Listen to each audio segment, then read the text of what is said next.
Thank you, and good afternoon. It's really been awesome watching your aura and watching the energy change from Esther to Abraham and blossoming out. I've always been very sensitive. As a young child, parents worked very hard to beat it out of me or scrub it off my tongue with concern that I was evil. And I'm understanding, so I've worked with it in many different ways all my life. And I worked at a certain point very diligently to make it go away because I saw so much and heard so much and knew so much. I could feel the vibrational frequency of the electrical systems. I mean, when you mentioned it today, I tuned into it and then learned how to tune it out so that I didn't feel all of it. I heard the word tsunami, didn't hear exactly what had happened, or I don't know if it was just in the process of happening news-wise, and I saw many anguished faces. My entire visual field was just anguished faces. And I didn't know what it was. I mean, I wasn't connecting it with the word tsunami from the news, and I usually turn the news off when it comes on the radio so that I don't... So you picked it up vibrationally before you saw it on the television? Yes, I think that I had heard that there was a tsunami, but I didn't know where or anything else, and I just saw all these anguished faces. And it tormented me. I did a lot of different exercises and meditated, and then finally just began sending love to the water and to the land and to the people, and it eased up. But you've mentioned about the non-physical reality and going into that state of absolute bliss. Well, so the question that we want to put to you is, what part of the experience do you think you tapped into? Probably the shock of that transition. Or in other words, the anguished faces we promise you. In other words, if you picked up on the vibration of that, you are picking up on the surprise of people, certainly. But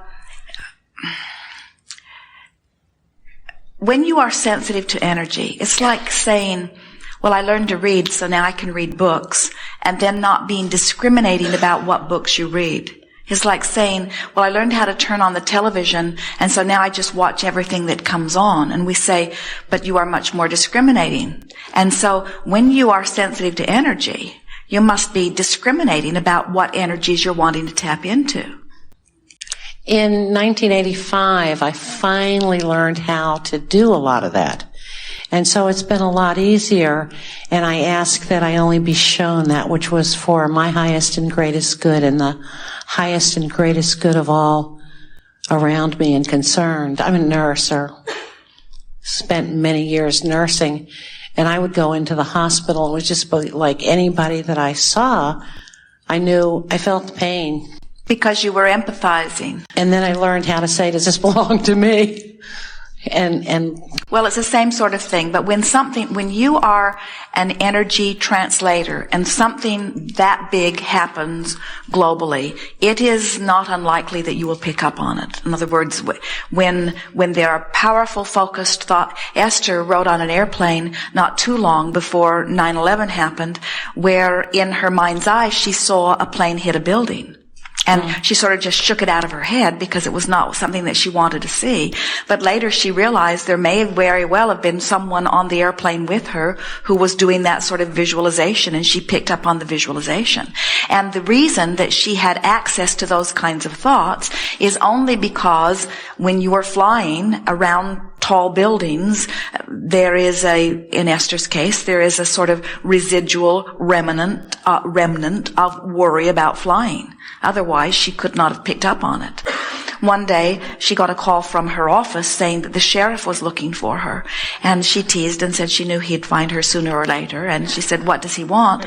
And when she called him, he said there had been a murder in the area, and someone had told him that Esther had psychic abilities, and he wondered if Esther would help him solve the case.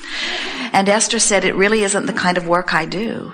she explained to him, in order for me to be of any value to you, I would have to adjust my vibration somewhere in the vicinity of that, or I could not pick up on anything. And I'm really not wanting to do that. And so over time, you've learned to be discriminating about where you're putting your attention.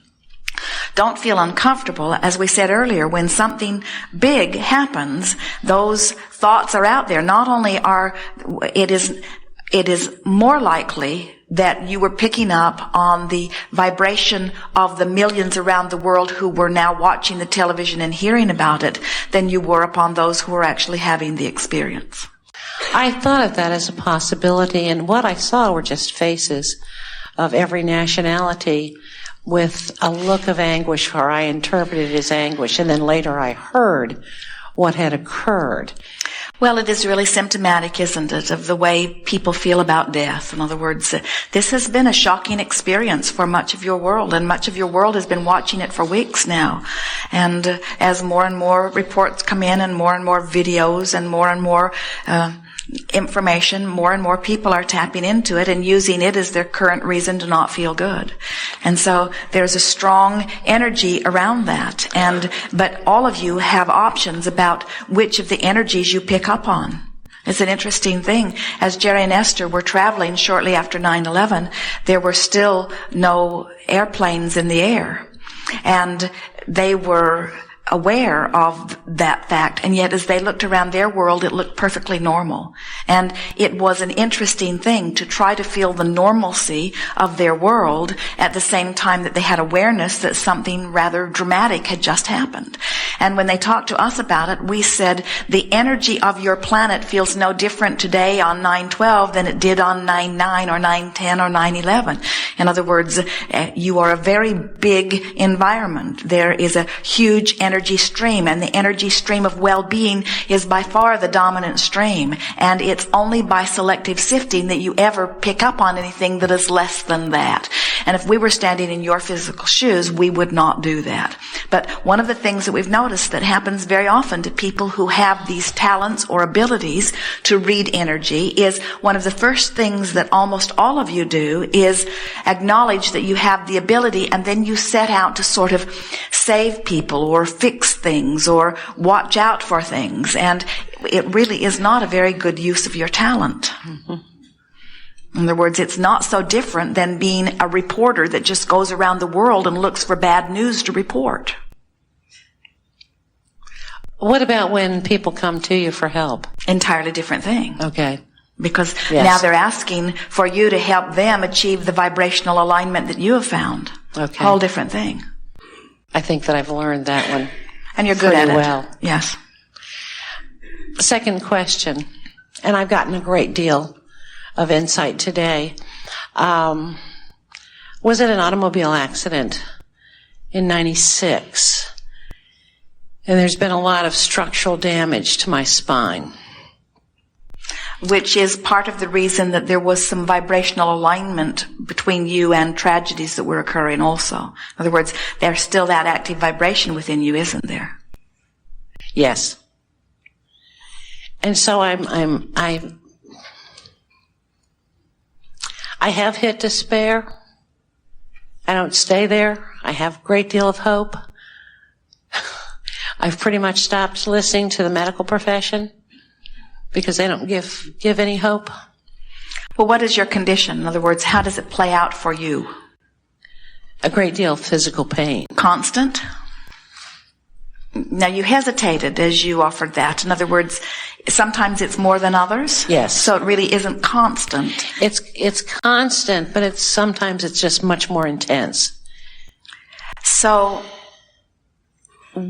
what way might you say that would be more to your advantage? Because you have to figure out what it is you're working toward. In other words, as you make this emotional journey, what are you trying to do? And we're not just going to talk about you, we're going to talk about anybody that is in this kind of pain. Are the words that I'm offering to evoke sympathy? Are the words that I'm offering to evoke insurance settlement? Are the words that I'm offering meant to evoke caring of someone close to me? Are the words that I'm offering meant to evoke healing? Are the words that I'm offering meant to cause me to take an emotional journey that feels a little better? In other words, if you can hear what we said about you can have this discomfort in your body and be hopeful, or you can have this discomfort in your body and be fearful. And the difference between fearful and hopeful is the difference between healing and not healing. Mm-hmm. But most people are looking so hard at what is that they can't find that vibrational distinction. But when you find that vibrational distinction, you will find your recovery. Okay, I heard that earlier. And Yes. I really resonate with that. Yes. And looking towards healing. So that means you want to play down. You really want to play down any discomfort. So when we said, do you have what is your condition? If you had said, well, sometimes I have pain, that would have been more to your advantage than to say, I always have pain. When we said, is the pain sometimes softer than others? That would have been to your advantage rather than saying, yes, but the pain is always present. Yes. You get a sense of it? In other words, you want to play down anything that you don't want, even if it's true. People will say, Abraham, shouldn't I face the truth? And we say, not unless you want to keep perpetuating it as you are facing it. I hear you. In other words, you want to fudge the truth. You want to contour the truth. You want to manipulate the vibration of anything that you're focusing upon to bring yourself into alignment with the well-being that you seek. Yes. I got it. Yes, you did. Thank you.